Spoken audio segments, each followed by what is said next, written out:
Hi, good morning, students. Now we are present here for the summary of the chapter Prose Women's Education by Dr. Sarupalli Radhakrishnan. Doctor Sarvepalli Radhakrishnan ने इस chapter में हमें ये बताया है women's education के बारे में. उन्होंने कहा है you are living in an age कि आप लोग ऐसे ज़माने में रह रहे हैं, ऐसे युग में रह रहे हैं जहाँ पर बहुत सारी अपॉर्चुनिटीज़ हैं वीमेंस के लिए, चाहे सोशल वर्क की बात करें, पब्लिक लाइफ में भी और एडमिनिस्ट्रेशन में भी.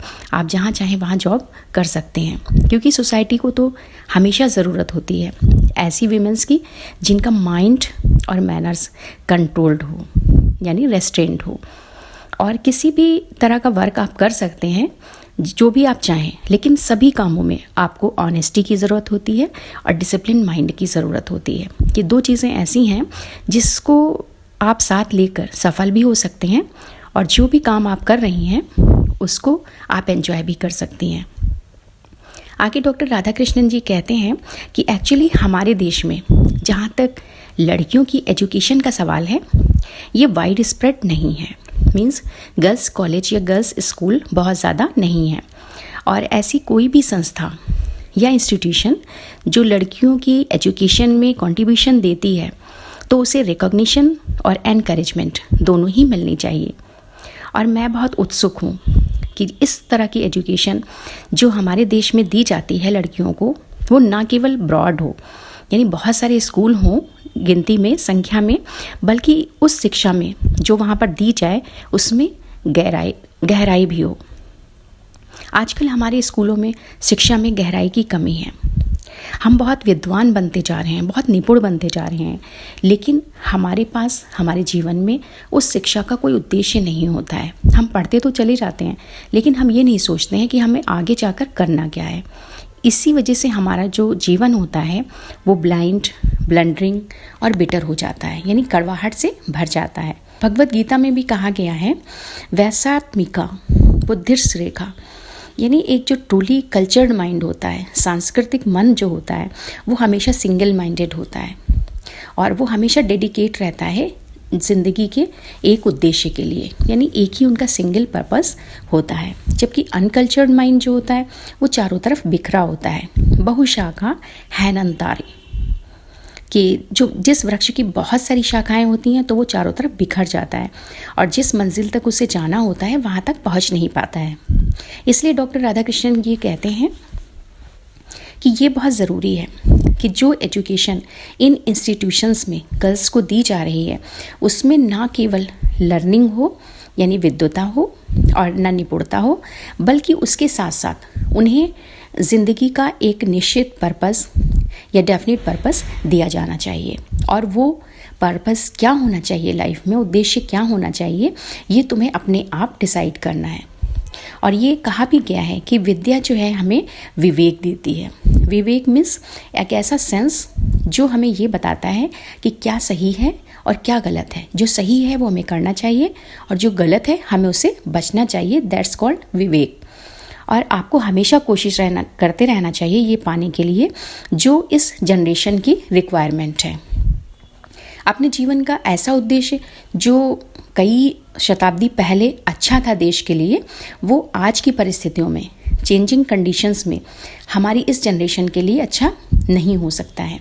तो हमें अपने जीवन का, अपनी शिक्षा का उद्देश्य प्रेजेंट जनरेशन या प्रेजेंट नीड के अकॉर्डिंग ही तय करना चाहिए.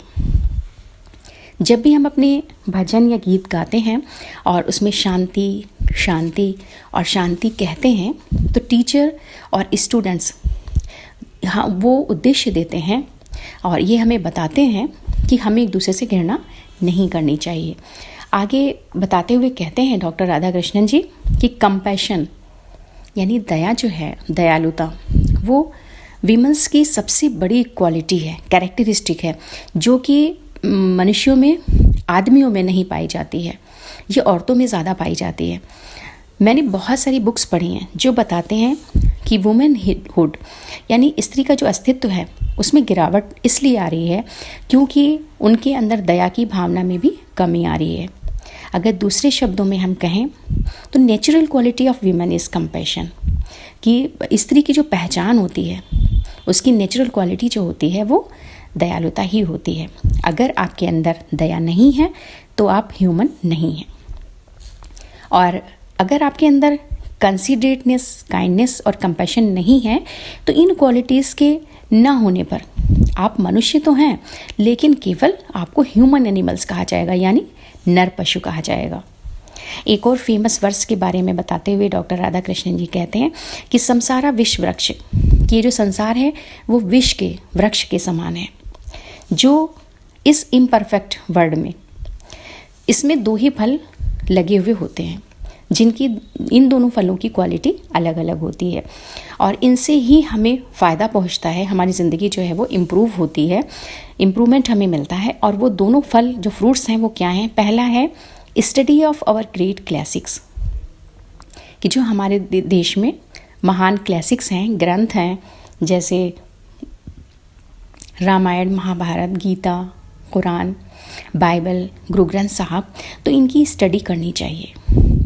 Second, communion with great minds, जो इंटेलिजेंट पर्सन्स हैं, विद्वान लोग हैं, उनसे बातचीत भी की जानी चाहिए। तो ये 2 चीज़ें ऐसी हैं जो मनुष्यों के माइंड को और हार्ट को सही शेप देते हैं, सही आकार देते हैं, उसे मोल्ड कर देते हैं। और मैं बहुत उत्सुक हूँ कि हमारे देश के जो पुराने ग्रंथ हैं, जितने भी हैं, उन सब की स्टडी हर एक को ज़रूर करना चाहिए। एक स्मॉल डायलॉग है, छोटा सा वाक्य है उपनिषद में, जिसको कहा गया है what constitute the essence of good life, यानी अच्छी ज़िंदगी का सार या सारांश क्या है। अगर हम अच्छे जीवन को डिफ़ाइन करना चाहें, परिभाषित करना चाहें, तो वो क्या है? तो टीचर्स हमें बताते हैं कि उसका आंसर ये है दा, क्योंकि बिजली कड़कती है, बिजली की कड़क की आवाज़ आती है और उसमें से ये 3 आवाज़ें निकलती हैं, द।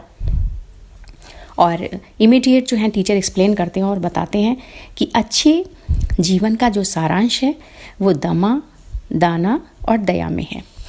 दमा मीन्स सेल्फ कंट्रोल, यानी अपने आप को नियंत्रण में रखना, कंट्रोल में रखना, रेस्ट्रेन रखना, जो ह्यूमन बीइंग की सबसे बड़ी क्वालिटी है। और दूसरा है सेल्फ कंट्रोल, दूसरी क्वालिटी है दान, यानी दान करना, और तीसरी है दया, यानी कंपैशन। इसी बात को डॉक्टर राधा कृष्णन जी कहते हैं सेल्फ कंट्रोल की भावना को बताते हुए कि रामायण में ये लिखा गया है कि जब लक्ष्मण वनवास के लिए जा रहे थे तो उनकी माता ने उन्हें ये शिक्षा दी थी कि तुम राम को अपने फादर दशरथ की जगह समझना, सीता को अपनी मदर यानी मेरी जगह समझना, और वन को यानी जंगल को अयोध्या की तरह समझना। अब तुम लोग जाओ।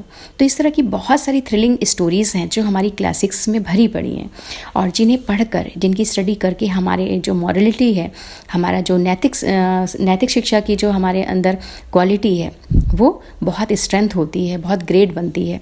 और हमें इन लाइनों को देखना चाहिए, हमें इस मॉरल स्ट्रेंथ को देखना चाहिए। गिव अस गुड फीमेल्स, तुम हमें अच्छी स्त्रियाँ दो। We will have a great civilisation, हम तुम्हें एक महान सभ्यता देंगे। Give us good mothers, we will have a great nation, अगर तुम हमें अच्छी माताएं दोगे, अच्छी माँ दोगे, तो हमारा नेशन एक महान राष्ट्र बन जाएगा।